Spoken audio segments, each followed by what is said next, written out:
Hi friends நம்ம PV அரசு cooking சேனல்ல நம்ம திணை மாவு கொல்லுக்கட்டை செய்ய போறோம். அது எப்படி செய்யறதுன்னு பார்க்கலாம் வாங்க. அடுப்பு ஆன் பண்ணிக்கலாங்க. இந்த மாதிரி ஒரு பாத்திரம் வச்சுக்கலாம். இப்போ 200 கிராம் நாட்டு சக்கரை எடுத்துக்கறேங்க. பாத்திரத்துல சேர்த்துக்கலாம்.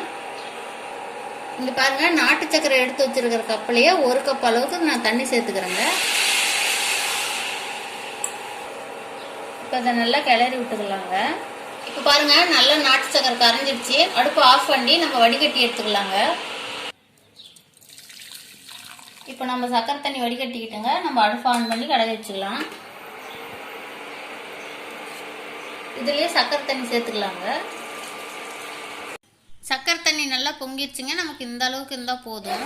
நம்ம அடுப்பு ஆஃப் பண்ணிட்டு கீழே இறக்கி வச்சுக்கலாம். இப்போ பாருங்க, சக்கரை பாவு தண்ணி நமக்கு ரெடி ஆயிடுச்சு. நம்ம திணை மாவு பாருங்க 250 கிராம் எடுத்து வச்சிருக்கிறோம். இதுலயே சேர்த்து நல்லா கிளறிக்கலாங்க.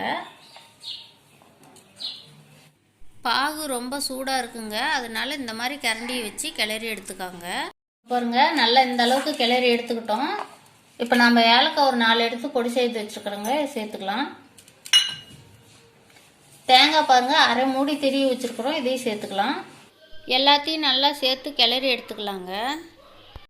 இங்க பாருங்க, நல்லா உருண்டை பதத்துக்கு நம்ம மாவு பிணைஞ்சு எடுத்துக்கிட்டோம். இப்போ இந்த மாதிரி நல்லா கொஞ்சமா மாவு எடுத்துங்க.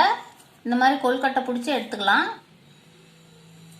எல்லா உருண்டையும் பிடிச்சிக்கிட்டோம். நம்ம இட்லி பாத்திரத்துல சேர்த்து நம்ம நல்லா வேக வச்சு எடுத்துக்கலாங்க. இப்போ கொல்லுக்கட்டையை வேக வச்சு எடுத்துட்டு வந்தாச்சுங்க. இப்போ எப்படி இருக்குதுன்னு பார்க்கலாம்.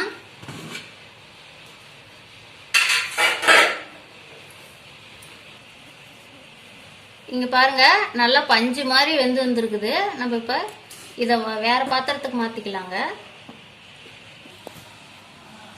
திணை மாவு கொல்லுக்கட்டை ரெடி ஆயிடுச்சுங்க. இது உடம்புக்கு ரொம்பவும் சத்தானதுங்க. இந்த மாதிரி செஞ்சு சாப்பிடுங்க, ரொம்பவும் நல்லா இருக்கும். இந்த வீடியோ பிடிச்சிருந்தா லைக் பண்ணுங்க, கமெண்ட் பண்ணுங்க, ஷேர் பண்ணுங்க. மறக்காம நம்ம சேனலுக்கு சப்ஸ்கிரைப் பண்ணுங்க.